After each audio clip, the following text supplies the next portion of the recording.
Hi, it's Lauralee. Very excited to be chatting with you this week about a very important topic: who controls the metaverse from the beautiful New York City. Now that Facebook has shifted to Meta, it has a lot of people asking questions about who or what will be pulling the strings in the next iteration of the internet. As decentralized platforms start to infiltrate the tech ecosystem, the big tech players will need to decide whether to keep their applications inside garden walls or where they are disconnected from other apps, or if they will join an interoperable metaverse where users can move freely from one application to another. And they will have to decide what immersive media gets displayed where. We're going to go over all of this week, so don't forget to click subscribe and let's get into it. There are two components a platform must have to be considered a true metaverse, and those are decentralization and interoperability that I mentioned earlier. So let's quickly go over what they mean. And understanding this will help you to quickly evaluate metaverse applications as they roll out and decide if they are a true metaverse or just hype trying to get you to click and buy. First, decentralization. Rather than having a central entity controlling what happens on a platform, which includes everything from rules to features, even how the platform allocates resources, decentralization distributes control and decision-making to a network of people or entities. In this open environment, the users of the platform are in control. They also own and control their identity within the system and any IP or assets they create. Decentralization is made possible today by blockchain technology like Ethereum because it allows users of that blockchain to track the provenance or ownership of digital assets on a digital ledger. What is that? And you can hear a duck or something in the background. Interoperability. By storing data across a network of users instead of within individual platforms enables the second metaverse component, interoperability. Interoperability refers to the ability for users to move seamlessly or teleport themselves from one experience to the next using the same avatar and the same digital assets. When you move from one application to the next, you don't need to open a new menu and sign into your account or switch over. It's sort of like an extreme version of single sign-on or SSO.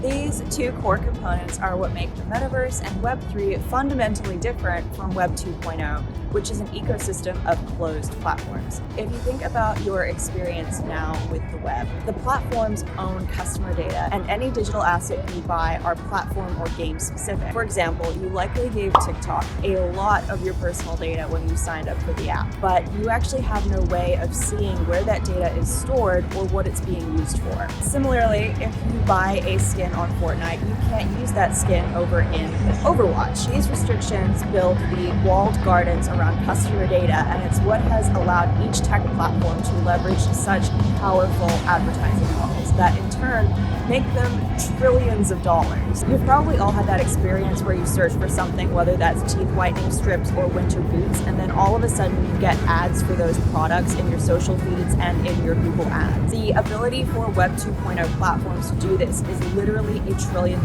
market for advertisers. So you can see why companies like Facebook want to get ahead of the curve in terms of metaverse development or ownership. So why should you care? Whether you are, it's the same helicopter. Whether you are an individual concerned about your personal data or an executive in charge of a large organization, you might want to keep tabs on who is controlling the metaverse, and here's why. We are here down in Brooklyn, right on the water, and there is nothing stopping any metaverse company, including my own, from covering this skyline in ads or a giant gorilla just for fun. We see this already with Pokemon Go, which places Pokemon at landmarks and businesses literally all over the world. Most businesses don't care that there is a Pokemon gym or a squiggly puff Pokemon hanging out in their parking lot because it brings some foot traffic to them. But what happens if those digital experiences weren't so friendly as your, little neighborhood Pokemon? What if it was a political ad that you don't agree with, or ads for a competitor's products? Right now, there's actually nothing a business can really do about it other than ask the developer of the app to change the experience. So if I was the owner of this lovely park or any of the buildings behind me, I would be incredibly proactive about owning digital space around that physical building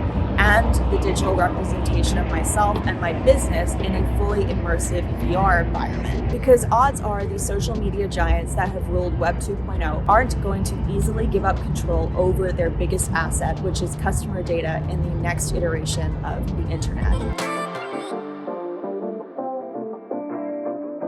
We are back in Houston right now. I hope you enjoyed the little trip to New York City and got to kind of come along for the ride. But I wanted to jump on really quick to just kind of finish up this video and talk about two quick examples of when actual governments have stepped up to kind of control how they are represented in the metaverse. Those two examples are in South Korea and Barbados. So at the beginning of November, the South Korean government made this announcement that they are going to bring some of their public services and cultural events into the metaverse, heavily utilizing virtual reality. So when deployed, Seoul residents, and I guess like technically all South Korean residents, will be able to visit a virtual city hall and, according to courts, do everything from touring historic sites to filing a civil complaint by donning virtual reality goggles. The city has made an initial investment of $3.3 million. I saw kind of conflicting reports on how much money they put into this, but a few $1,000,000 to do this over a 10-year plan for the city. So it's not happening super fast, but it will be interesting to see if when that rolls out, how successful it is. The second one I wanted to talk about was Barbados, and this one was really interesting for a couple of reasons. First of all, it's happening sooner, but essentially what is going on is the Ministry of Foreign Affairs for Barbados signed an agreement with Metaverse DAO Decentralized to establish a digital embassy. They also made similar deals with Superworld and Somnium Space, I believe. The digital embassy is set to open in January of 2022, and it will make Barbados the first country in the world to recognize digital sovereign land. Both of these are essentially big experiments, kind of like anything we see with Web3 technologies, but it will be interesting to watch how these rollouts go and see if it is a replicable model for governing the public sector half of our digital lives. That is all for this week's video. I hope this helped you understand the metaverse that 1% better. Don't forget to subscribe if you haven't already, and we will see you in the next one. Okay, bye.